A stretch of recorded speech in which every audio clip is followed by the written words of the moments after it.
As if they don't have too much on their plates. The Kings of Combat Sports Podcast, John and Wade. They talk about the things they did that day. They'll analyze the work of Triple H. Rewind to SmackDown. Rewind to SmackDown. Rewind to SmackDown. Rewind to SmackDown. Rewind to SmackDown. Rewind to SmackDown. Rewind to SmackDown. Rewind to SmackDown. Rewind to SmackDown. We are live, and we are about to get into Friday's festivities at the FedEx Forum in Memphis, Tennessee. And Wai, first up, want to alert everybody to a show that we have gotten some feedback on, and that is our Rewind Away covering Bret Hart's heel turn of 1996 into 1997, as we had a special playlist constructed by Jesse from the Six, who joins us for a nice chat about this time period. But it's you and I going through various matches, promos, and other segments involving Bret Hart. And this was kind of a nice mix of different material from WWF in this time period. And instead of kind of the fallout of Bret Hart's 1997, this is kind of the whole lead up to the formation of the Hart Foundation and really setting up what is a tremendous summer of programming for the company based around a heel Bret Hart and his family.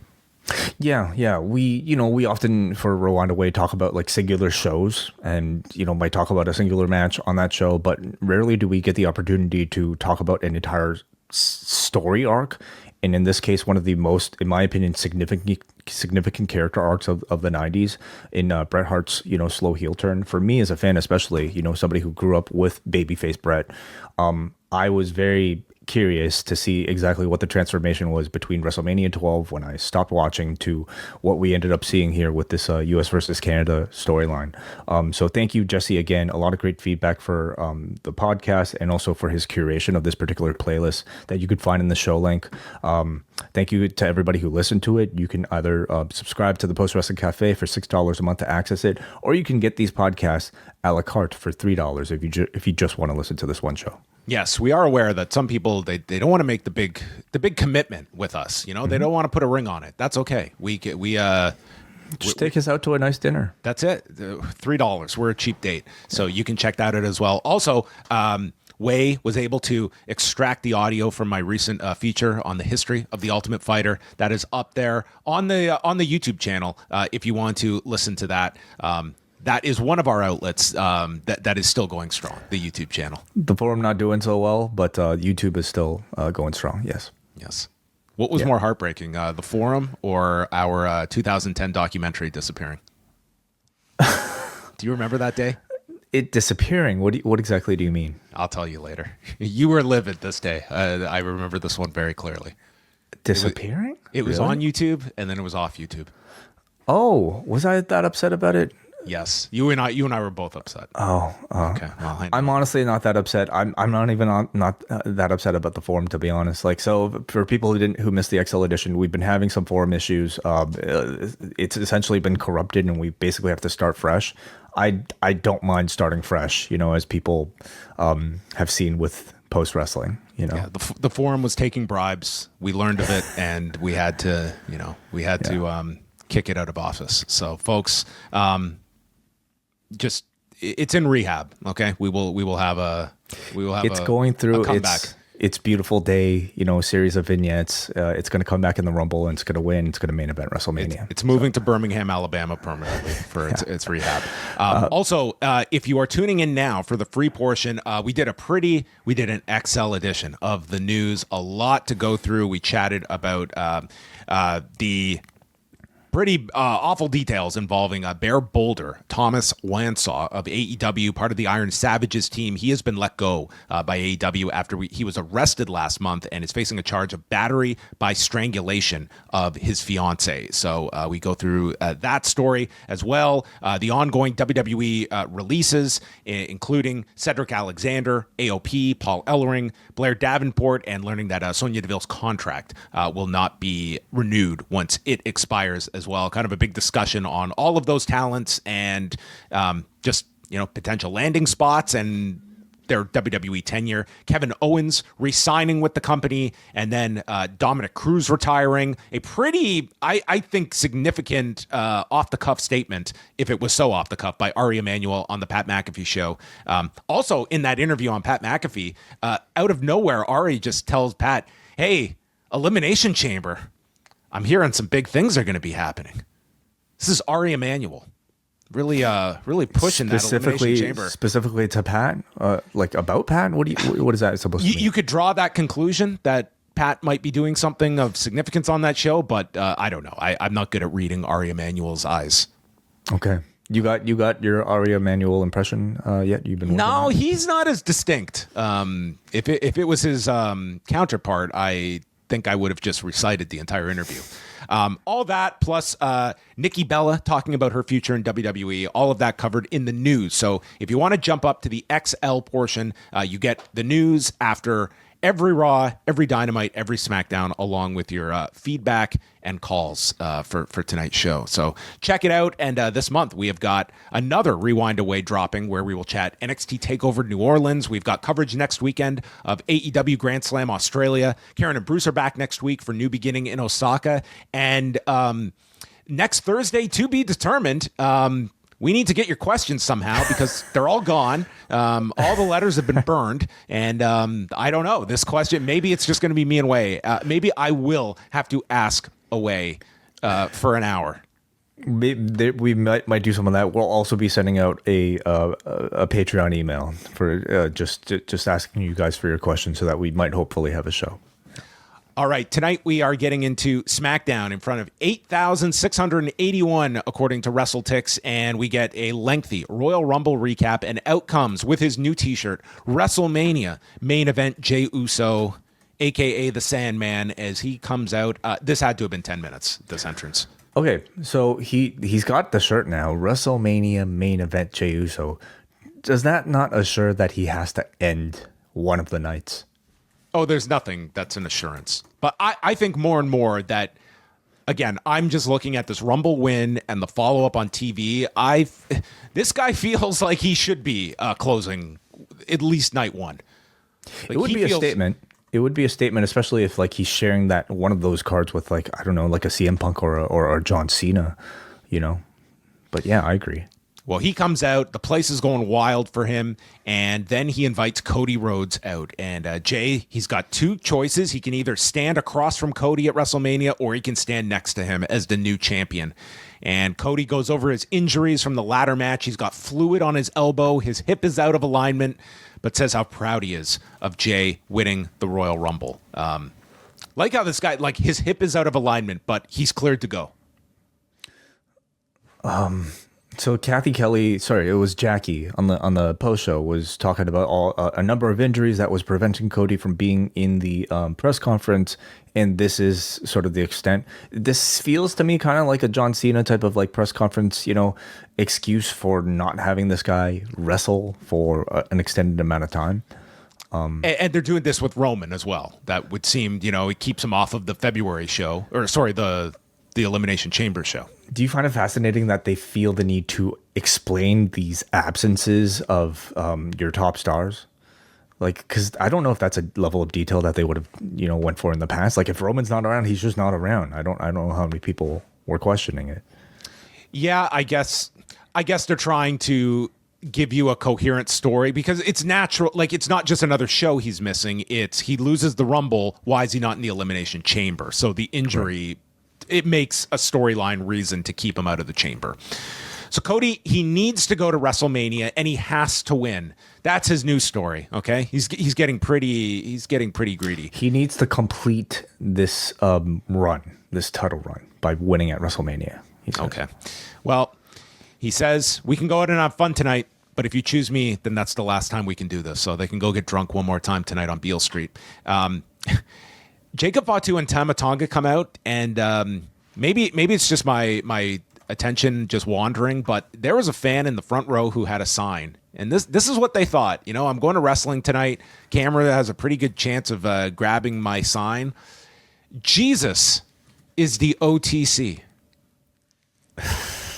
the original tribal chief. Jesus. Put those ones in the air. Sure. Yeah. Buddy Christ. Yes. It's just like, what are this was the sign you decided to Is go there for. a rule for signs, in wrestling? Is the rule simply not to get attention and to get people on podcasts potentially talking this about guy it? won. This guy absolutely won, taking issue. I mean, it's now blasphemous for Roman to... They have those sign-making stations at these live events now, right?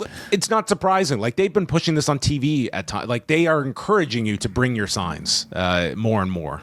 Like, if you're going to be spending $400, wouldn't you want your vision to be impaired for most of it? You better hope that it's in the service of a clever sign, I suppose. Fatu says that Cody took that title from his family last year. His family needs that title back. And if anyone is going to bring it back, it won't be Jey. What a description and comment from Jacob Fatu, given how this show was going to end. He didn't even say, I'm going to take it. He just said, it's not going to be you, but our family needs to take back this title. And with that, a fight ensues, and the babyfaces clear the ring. Now, I will fully admit, there are times I miss various announcements. Was there an announcement of this tag match coming off this segment? I believe there was, yes. Okay. I must have missed it, because I was in that part where it was 10:15, and then they finally put up this graphic. I had no idea that this match was happening until it basically was happening. So that's on me then for missing it. So there you go. That's our main event. We go to our first qualifying match of the show. Bianca Belair, Piper Niven with Naomi and Chelsea Green in the respective corners. And these two had like that program back in, I want to say 2022. And I always thought Niven was a very good opponent for Bianca Belair, especially for the struggle of getting her up for the KOD, and that's what they focused on here. She couldn't lift her on the first try, and Niven gives the Uranagi out of the corner, hits a Vader bomb, and then runs into the buckle and takes a kick, and then Belair gets her up for the KOD, winning in 8 minutes and 4 seconds, and Belair joins Liv Morgan in the Elimination Chamber match. But I thought a good match here. I enjoy the chemistry that these two have, and it's been a while since they've had a singles match. I agree. They're almost, Bianca lifting a larger opponent is just going to be impressive no matter what. No matter what the storyline is leading up to it, no matter just like how hot the characters might be, just the visual of seeing somebody of Belair size deliver a KOD to somebody of Niven size is always going to get the crowd, and they did a big build up to the spot and got a great reaction coming out of it. Nick Aldis is with our newest members of the SmackDown roster, just getting in there at the deadline way. Katana Chance and Caden Carter. Yeah. I guess this is referencing a scene that did take place on Raw, I believe, of Aldis talking to them. So they're paying that off, I suppose. Yeah, I guess the outfits gave it away all those months ago. Yeah. You always hope that moving brands somehow refreshes and gives them a fresh coat of paint, and that they might actually see their potential. But I don't know. I don't know if I have high hopes, especially since like we've had call-ups that result in nothing. So we'll see what it means for Chance and Carter. It's a coin toss. Like, on the one hand, they're going to the show that has more than enough time to be introducing new acts. At the same time, it's Mania season. It's a very tough time to kind of start characters from scratch, and I don't know how much of a priority Chance and Carter are going to be for in a division where I mean the tag titles, like, you kind of got to figure out where the Belair Naomi program is going, and I don't imagine it's the end point is these two. No, unfortunately not. It's a weak division, and it would be one thing if like these two were kind of known as singular stars. They're actually one of the few tag teams that are actually just a tag team. A tag team. But that also means that they're going to be extremely limited in airtime and also just anything, really. Carmelo Hayes walks in, and Aldis wants him to face someone on Raw, and at first Hayes is reluctant, but then it's revealed to be Akira Tozawa, and there's actually a reason for this, because Hayes took him out, and Nick Aldis said with a straight face, you cost him a potential WrestleMania main event, and Hayes is going to take the match tonight, which he calls a layup, and Yes, so that sets up our match. Listen, they had a reason for this match, and I was not upset to get, at least, this is Akira Tozawa's like one time a year, he gets like 5 minutes of wrestling in a singles match. There was a clip for LFG that I'm sure they're going to be ramping up the promotion for, which debuts next Sunday. And boy, one of the clips comes out. I think Bully Ray attacks one of the contestants. So this is going to be some fun television. Is that right? DIY is out. They brag about. Will you be watching LFG? LFG I am going to check out. I am at least going to check out the first week's show. I'm going to check out the first week of LFG, and I'll probably check out the first episode of Evolve, and we'll see from there. Yeah, I'm interested in LFG. I mean, I'm sort of a sucker for like documentary style, just really anything to do with wrestling, and I'm curious to see how Undertaker is in this sort of role. He's him and Bubba are exactly as you would envision. Oh, okay. Well, you say this as? I mean, you probably have an idea of what they're. I mean, they're just like they're the hardened veterans that are going to be. They're playing like the role Taz did in the first season. There are archetypes in Tough Enough. It's the tough bully who's sort of like the person, the drill sergeant type. Whether it be like a Hugh Morris or Taz, or I guess in this case, Bully. And then you have the leader with the inspirational speeches in Mark Calloway. So curious to see what that's like. Can't wait. Here's your guns to be going to the locker room with. DIY come out. They brag over their 2 out of 3 falls win over Motor City Machine Guns. They're the best tag team in the world, and they respect the Motor City Machine Guns. As independent legends, you were our favorite tag team 11 years ago. And they ask for everyone to stand up for a moment of silence for the Machine Guns and their tag title run. When Pretty Deadly interrupt, they have now just dropped all the comedy. They are a serious team, and Aldous comes out to make a non-title match where if Pretty Deadly win, they'll get a future match, and DIY are not ready for this because they are in their street clothes. And that would take us to this impromptu match because let's remember, Nick Aldis, he books he starts booking at around 7:30 for the show. In the 3-hour era especially, he just wings it. That's part of the appeal of the show. Anything can happen, including a 3-minute TV match between these two tag teams. So again, it's like they're still wearing like the Pretty Deadly gear and they're doing like the double team maneuvers, but like they're just a serious team now. And Ciampa ends up with Elton Prince, and they have an uppercut exchange. Ciampa does a roll up and grabs the rope, but then Wilson drills him with a knee, and this allows Prince to reverse, and he grabs the rope, pinning Ciampa and setting up a tag title match down the road. Yeah.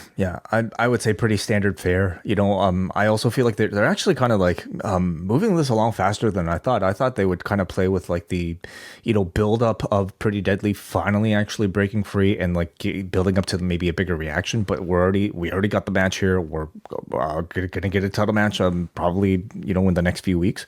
So just kind of burning through this, and it's okay. I think.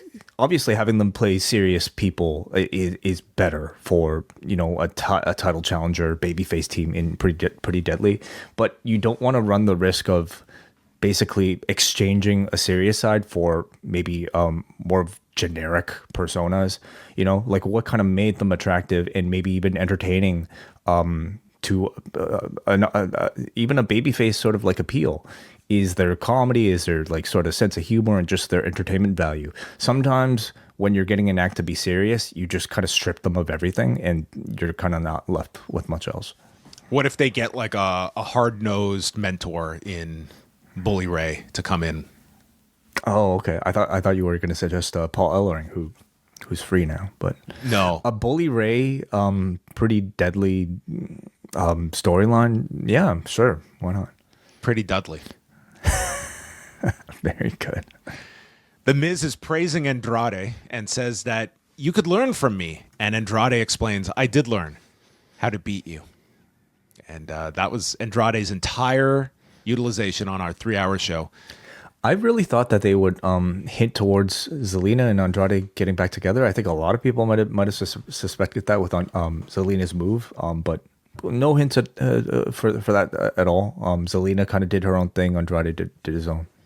Yeah, by the loosest definition of their own thing. They walked by another human being on this show and were on screen for 30 seconds. So, yeah. They're really busy doing their own thing.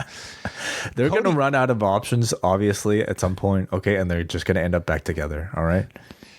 Cody walks by, and The Miz says that they're old school. I'll always have your back, Cody. Cody explains, I don't need you to have my back. And Miz is putting over that this year it's all about Jey's story, and I wonder if you'll still be Jey's friend if he picks you, because it would be a hell of a story if Jey chooses you. And Cody is, I guess, concerned about this. I think they're trying to establish that, like, what a freeze frame on The Miz, by the way. Some of your finest work here. This was not my screen cap, but I think they're just trying to continue the thread that Owens established in, like, maybe driving the pressures of being champion up very high for Cody and showing that he's under stress due to the pressure. He's losing friendships because of the pressure. At least I think that's what Cody's trying to evoke through this sort of acting. He needs a visit from Arn before WrestleMania. Yes, he does. Drew McIntyre comes out. He is back on SmackDown, and he calls Damian Priest a coward for how he eliminated him. For all this that for all of this about, not enough attention was on this elimination. Boy, they didn't even replay the elimination on this show. So it's a funny sort of like, maybe even topic to discuss, because if you're to maybe believe the sort of chatter on the internet, there was somewhat of a botch in the elimination. I mean, you rewatch it, it's fine. It's perfectly fine. He bumps into LA Knight, so what? Like they still made the faces at Damian Priest afterwards. Maybe they felt that it was imperfect and therefore they chose not to air it. I mean, I don't know. There's stuff that's screwed up that's like, okay, you cannot replay that. This was not one of those instances. And for something that this is obviously going to be a big program on SmackDown, I think at the very least they could have made a bigger deal out of it, but they didn't. But it was mentioned. So he left the Royal Rumble pissed, which sounded pretty legit. And he went home to his big house and his hot wife. And he asked himself, why am I so angry all the time? Well, it's because Raw is a toxic environment. And Adam Pearce had no idea what he's doing. I needed a solution. And then Nick Aldis called him. Now, this was after the Royal Rumble. Was this not after the transfer window had closed when we had explained it closed over the weekend? Yes. Okay, well, that aside, the transfer window was allotted a few extra hours. Maybe they meant by the midnight on the day of the Rumble. Maybe he could have explained that, you see, the transfer window closed on Sunday, but I flew to Tokyo, and then I flew back, and I added a day, and I could make it into the expired transfer window deadline. He used the Hogan time machine, yeah. So he's known Nick Aldis since they were kids, and he's going to be allowed to be himself here on SmackDown.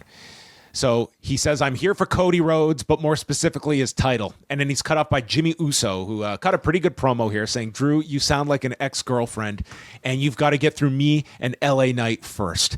And Drew responds, the old me would have got angry, but I'm a different man now, Jimmy.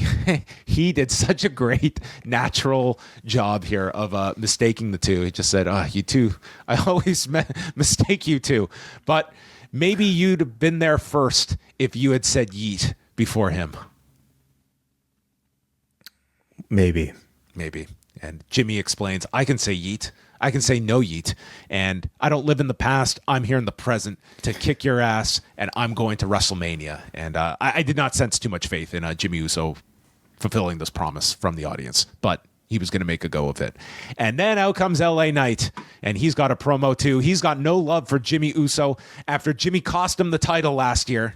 These baby faces don't forget, or heels. He then looks into the camera and wants to effect change before he dies, and explains to men out there that it's okay to cry and let it out. And this was like a serious message before he gets back into his delivery, that there is a line, though, and Drew, you've been crying like a baby. In fact, I just heard someone in the crowd call you Drew McIntyre, which this crowd did try to get a chant going during the match. Didn't quite take off. I think it's just one too many syllables in there, but yeah, a clever line nonetheless. So the whole looking into the camera and giving this sort of heartfelt message about wanting to enact change was interesting. And hearing the rest of the promo, it almost made this portion kind of feel like maybe like he had the initial promo with like the McIntyre line and just basically making fun of Drew for being a crybaby. Standards and practices got hold of it and basically inserted this whole like paragraph of like making sure that he wasn't offending, or at least like not creating maybe a bad I don't know impression about like men crying. So please insert this. I pray so much that Wai's theory is accurate so that we can say that was in the same week Dana White explained that the most important speech to protect is hate speech, and there was the concern about offending anyone that cries. Oh boy. Okay. What a dichotomy of these two companies. Yeah, who knows? Like it just might have been just part of LA Knight's promo to maybe, I don't know, create contrast or something. Well, he says he's going to end Jimmy and Drew's WrestleMania hopes, but then he realizes, oh, I got to get my stuff in, and does his catchphrase, and they just cut to Drew.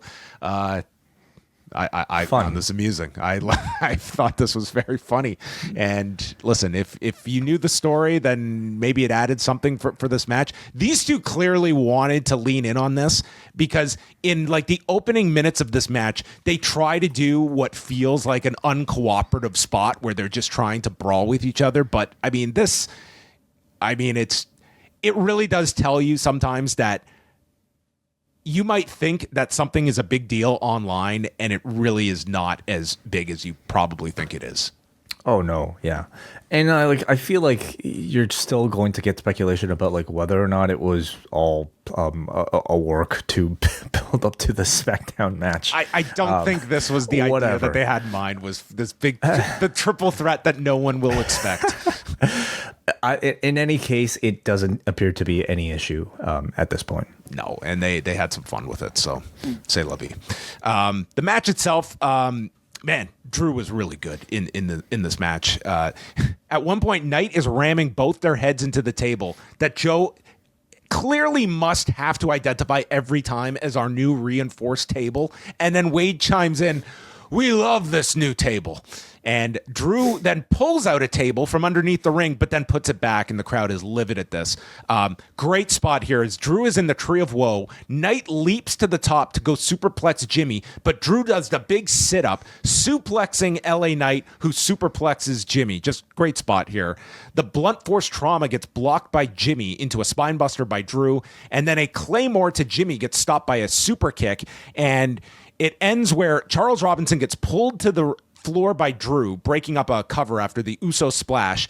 And as Knight regains control, he goes for the BFT. When Drew returns, Claymores Knight in the back of the head, but in taking the Claymore, finishes the BFT, and Drew pins LA Knight. So it is Drew joining John Cena and CM Punk. So we have half the field for the men's match. Good match. I thought it was a good finish, and what was, I think, a very good debut for Drew on SmackDown. You know, got a chance to not cut the promo, entered himself into a pretty star-studded elimination chamber already, and I think already he feels very well integrated into the SmackDown roster. I mean, he's already in this one episode started something with Jimmy Uso and LA Knight. Also, talked about Cody, you know, and setting up his long-term goal of wanting to regain that championship, maybe specifically from Cody. And of course, we also have the Damian Priest elimination from Rumble to address as well. So he's got programs already.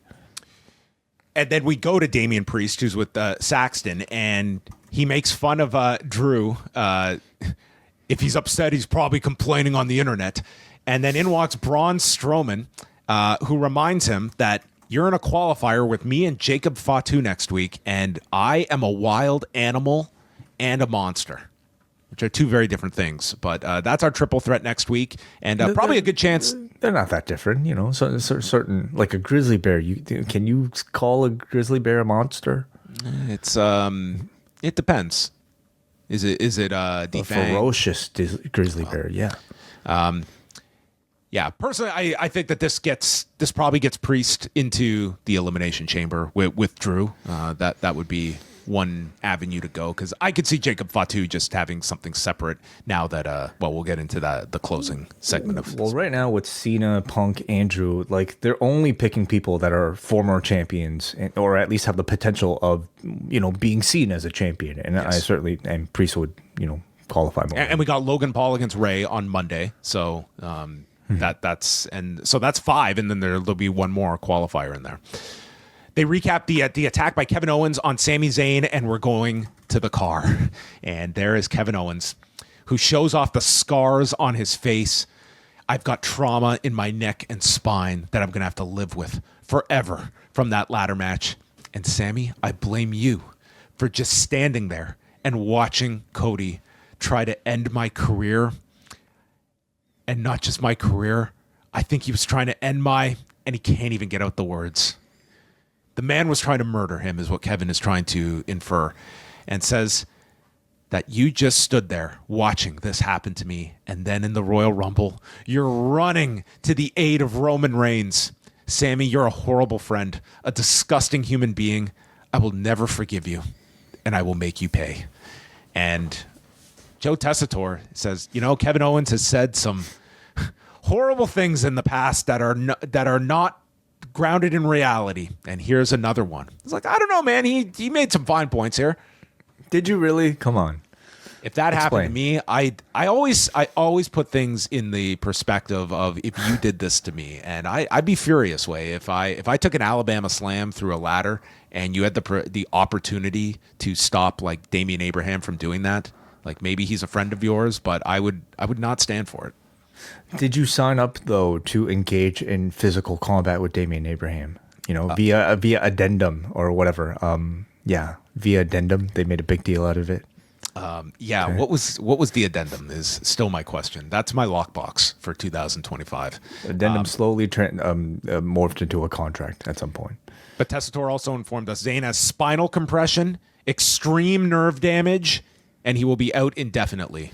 Indefinitely being probably 3 weeks until Elimination Chamber would be my thought. Man, if I've got a ticket to one of these like shows in the next few weeks, I think I'm pretty upset. Look at all these people that are on the injured list here. Roman's gone. Cena's off filming a movie. Cody, I guess he'll still appear, but maybe Ari Emanuel had the same thought, and he's like, I gotta put some spark into Elimination Chamber. I gotta push it on the McAfee show. Cody is battling through his injuries. Where's your excuse, Sami Zayn? Yeah, I thought this was a great promo from Kevin Owens. I think they're as good as ever. I'll be honest, though. I kind of wanted a little bit more logic in why he hates Sami Zayn so much. Okay? I didn't mind this at all. Like, he's being selfish that here was Zayn. He was right there ringside. He could have stepped in and stopped it. We had talked about you having my back. But instead of blaming Sami, why not blame the guy who actually committed the act? Because this is supposed to be a guy that he's got his logic, but it's flawed, and you're supposed to have that response. That this guy's absolutely. I totally get it, and in the end, it works because he's a heel and flawed. You can pretty much explain most things. I guess I wanted that maybe extra level of believability if it does exist for something like this, and maybe I'm sort of a minority opinion for that. What he could have said is that my contract was supposed to go into effect the next day, and now I'm damaged goods, and WWE is pulling my contract. Or you could say now they've extended my contract because I'm injured. Yeah, they've frozen me under my old deal. Akira Tozawa and Carmelo Hayes, they had a nice match for the time they had. It was just no one was really going to get too invested in this match. Hayes came out, cut a promo on him, calling Tozawa Cody Rhodes after being left in the dryer too long. Tozawa he had to get his stuff in. Immediately hits a Rana Pescado to the floor, and then Hayes just wears him down with his arm submission. I don't need this countdown on Netflix of when they come back from commercial. I know exactly when they are at commercial for these matches. It is painfully obvious when they are going to commercial and how the action just comes to a grinding halt. So I've actually been watching the shows on delay, and when you watch on delay, it actually cuts the commercials out. I know. I start late too, but if I catch up, then I am in this part. Because, yeah, when you are behind, like, you can't even have the option of watching through the commercial. They just pass it by automatically, and you can't even go back and watch it in between. Again, they realize this is the fat that we can cut from the show. So there's a countdown clock now that they put if you are up to date, it'll have a 3-minute countdown clock of when they're coming back. Like in the corner. Yes. Oh, yes. Cool. Yeah. Okay. So anyway, it ends with a reverse springboard DDT by Carmelo. Nothing but net gets the clean win, a rare win for Carmelo Hayes on television. Yeah, I don't really know what this was necessarily meant to achieve, other than to just, like, I don't know, tie up a loose end from to confirm that this guy did not deserve to go to WrestleMania. Okay. Yeah. No update on Roman Reigns. Some poor reporting here by Tessa Torren Barrett. And then Jerry Lawler was showing in the crowd. And then R-Truth is helping Tozawa backstage, just drops him on the floor as he sees Jey Uso, congratulates him on winning the King of the Ring. And then Cody enters asking Jey, did you decide about WrestleMania? And Jey was like, yeah, you know what? We've got like 70 days till Mania. I'm going to make my decision in front of this garage backstage buried in hour 3 of SmackDown. Yeah, this is where I'm going to announce it. Thanks, Cody. I'm going to give it the weekend. Yes. Charlotte comes out and she asks if this was very funny, coming off of Monday and then Tuesday, 2 very different reactions. And she says, so what's it going to be tonight, Memphis? Do you love me or do you hate me? And they decided they hated her. She says, when you boo, what I hear is money. And I live rent-free in everyone's mind. I'm wrestling's obsession. You're obsessed with my looks, my titles, and my last name. She says, I entered the Rumble with 29 unserious women. Was this a callback to Succession? Unserious. Calling the kids, you are unserious people? Could be. I don't know. Well, wasn't that obvious if it was. She wanted to feel inspired when she went to Raw, to NXT. Now she wants to see if Tiffany Stratton inspires her. So out comes Tiffany. And we have a chant of Tiffy time. She congratulates Charlotte coming back. There's no bigger fan of you than me. But then you left. And people got over your absence in a minute. Ticket sales went up. Business is better than ever because I was here. And I'm tired of being compared to you. So please pick me so I can beat you so that I'm no longer the next Charlotte Flair, but the one and only Tiffany Stratton. Flair says, when I looked at Rhea Ripley, I saw a kid. But in you, I see a child. And says, if you want me to face you at WrestleMania, get on your knees and beg. Like, that's not how this quite works. And out come Nia Jax and Candice LeRae.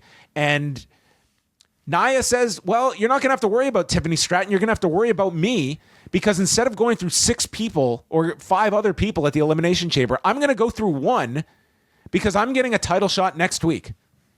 Huh?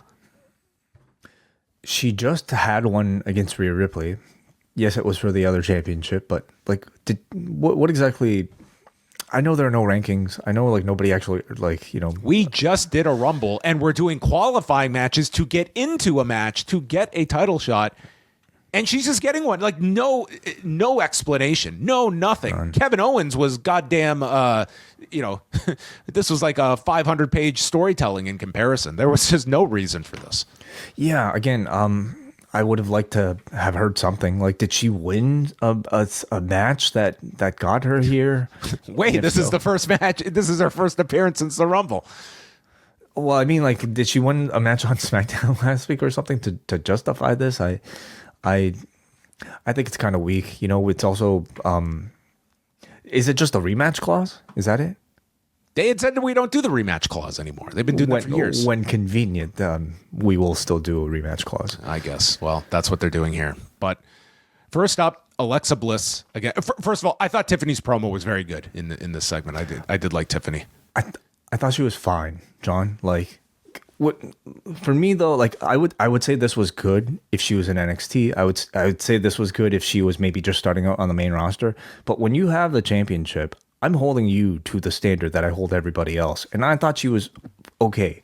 Like, this whole cluster right now that they set up here between Stratton and Charlotte and Nia. Well, Nia, I guess, is just a TV challenge. But, like, Stratton and Charlotte this is our first time, at least in this incarnation, seeing a potential WrestleMania match between the two, or pairing between the two. And I'm just not really inspired. I'm not really feeling it. For one thing, I think like Charlotte, now that she has clear direction of being a heel, yes, she's better than she was as a babyface, but it's almost like she's leaning so far, like deep into playing heel, that it's like it's not really that much fun to watch her anymore. It was sort of more fun when you were going against it. And so I would have much preferred more of a subtle, like, I'm retaining my character, like a Cena level, type of like heel, where like you are trying to attract boos, but you're attracting more boos just by being yourself. I feel like she's kind of leaning too much into like, I'm supposed to be a heel now. And Stratton, I think, is on her way to becoming good, but she still feels like, she's not there yet. And so I'm not that confident in that sort of main event pairing. Yeah, this is a really weird return week for Charlotte. Like, first of all, we had 4 appearances this week from the Rumble, Raw, NXT, and SmackDown. They were all different reactions, and I don't know, like, obviously they're going the heel direction, but I don't know. I would not say this has been a seamless comeback where this is really struck you in a big way, like coming back, winning the Rumble, and it feels like any kind of absence makes the heart grow fonder. Like they have gone right back to almost inviting like these dual reactions and kind of like not giving you like a sense of any change, any evolution to the character. I don't know. It was not a home run week, I would say, for Charlotte. There was some good stuff, but there were also some misses in this particular era, where I think like this regime currently is being praised more often than not for like their sort of long-term vision with creative. This feels like it's a flip-flop. Like we decided on something. We're going to debut her. We're going to have her win the Rumble as a babyface. Then we're going to flip-flop because the audience is reacting a certain way. It just speaks of like maybe a lack of foresight or just misjudgment of how the audience will perceive her, and that's something maybe you don't hear as often. But I'm not that into it. Like I'm personally still more into Charlotte versus Rhea, and for Tiffany, you have a really hot, like, it's not Charlotte who's the hot baby face. It's not going to be Stratton who's the hot baby face. It's Alexa that's going to be the big baby face on SmackDown. Well, that was next. Alexa Bliss, her first singles match since coming back against Candice LeRae. And Bliss would fire up with strikes as she's getting beaten down. And then the audience gets behind her. She hits a running blockbuster to LeRae. LeRae comes back with a missile drop kick. And then there was like this like screen like pixelation. And I'm thinking, was this like some Wyatt signal? They can't do this anymore on Netflix because I think this is just like a Netflix glitch now after Monday. So I can't take these as being anything but a legit technical error.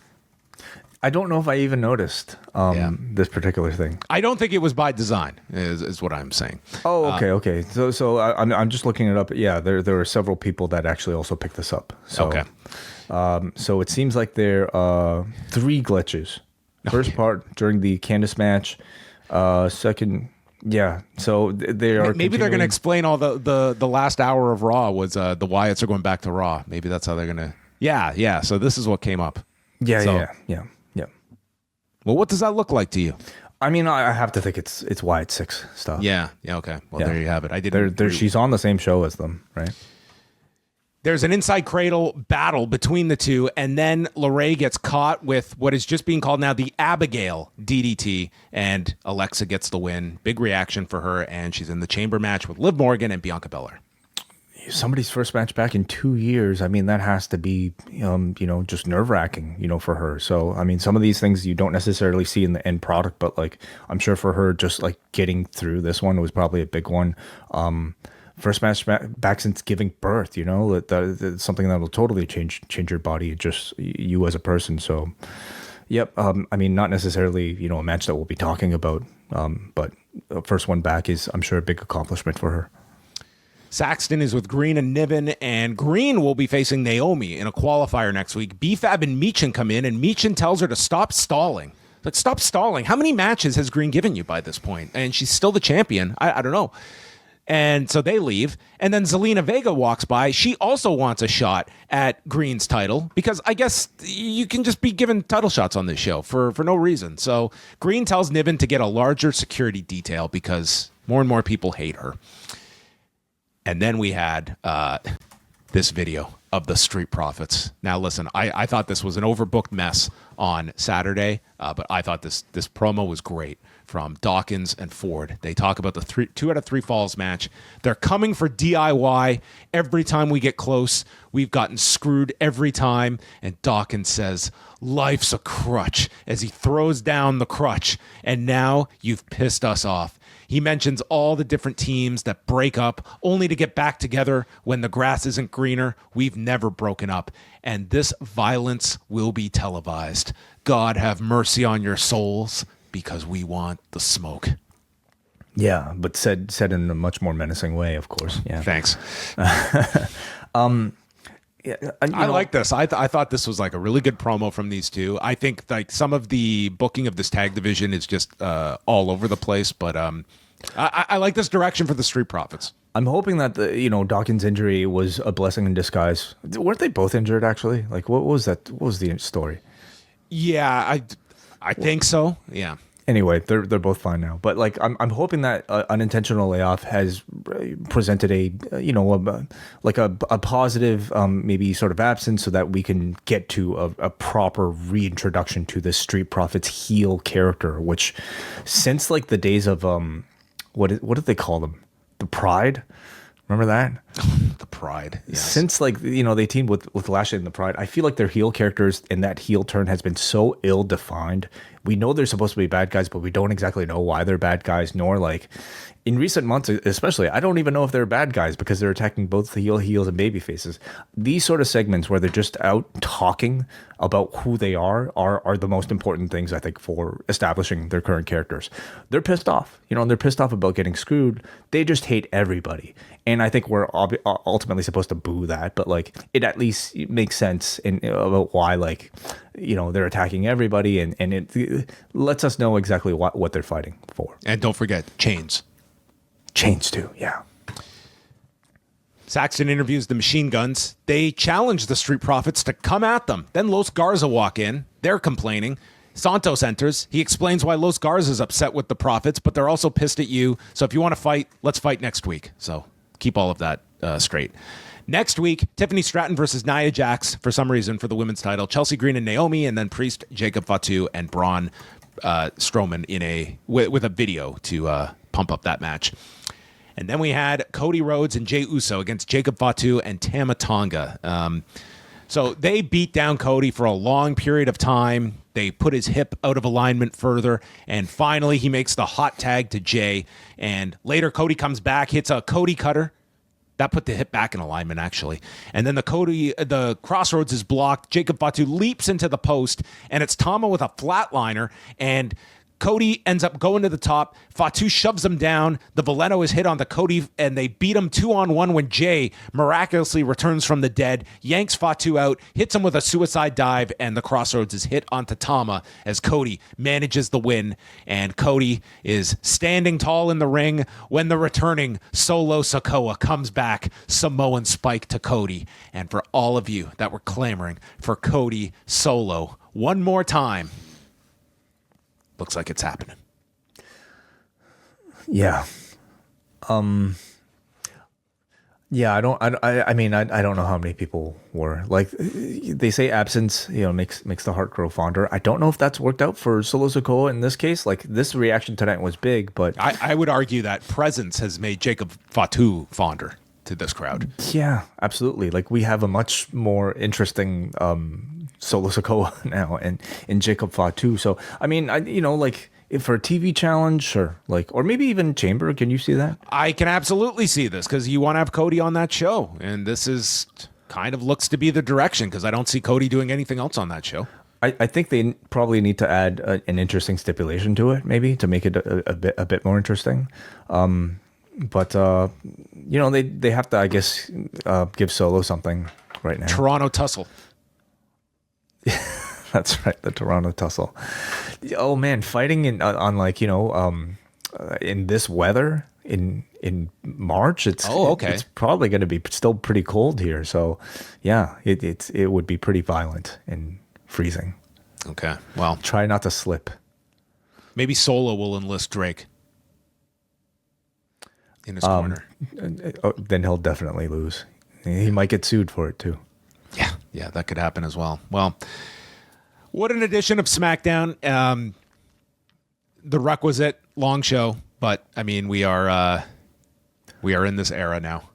I think post Rumble, like now that this transfer window is finally complete, we have a bit more of an established roster. Having the presences of Drew McIntyre and even somebody like an Alexa Bliss, Charlotte on the show, Jey and Cody on the show, certainly upped the star power and relevance overall of this show to a much higher level than usual.